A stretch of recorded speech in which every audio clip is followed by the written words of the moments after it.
You know the feeling. You're scrolling online, maybe killing time after work, and then you see it. The car. Sleek lines, spotless wheels, that color that just works. You click the listing and start reading. You picture yourself behind the wheel, pulling into a parking lot, unlocking it with a casual button press. Something about it just feels right. Like a version of your life that's slightly better than the one you're currently living.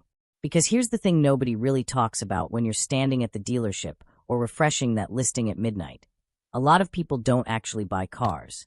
They buy monthly payments. When you see a monthly number instead of a total price, your brain does something interesting. Your brain files the monthly number under probably fine.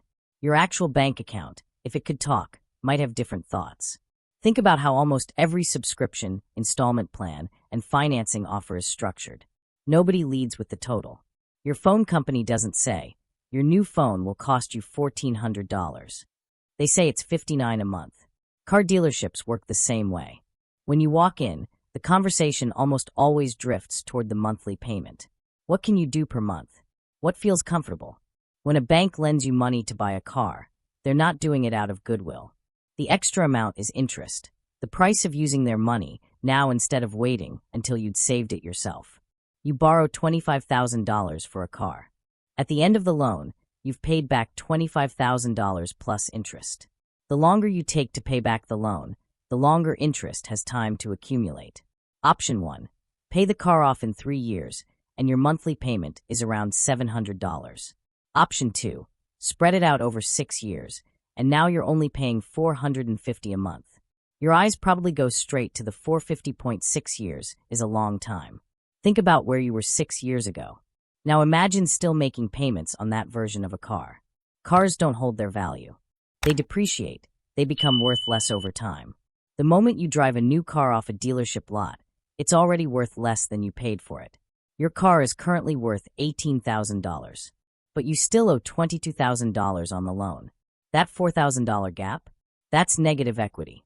Financially, a new car is one of the fastest depreciating purchases most people will ever make.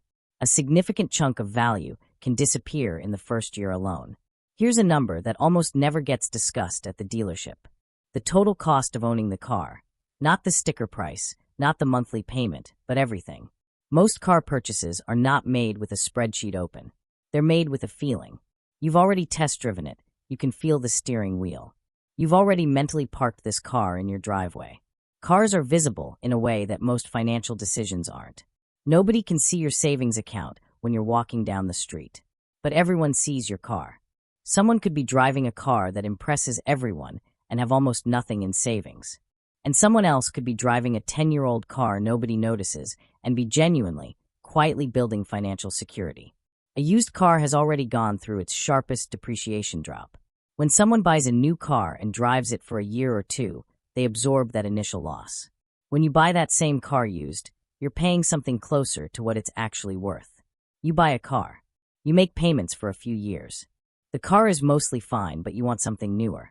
So you go back to the dealership. They roll your old loan balance into a new one. The clock starts again.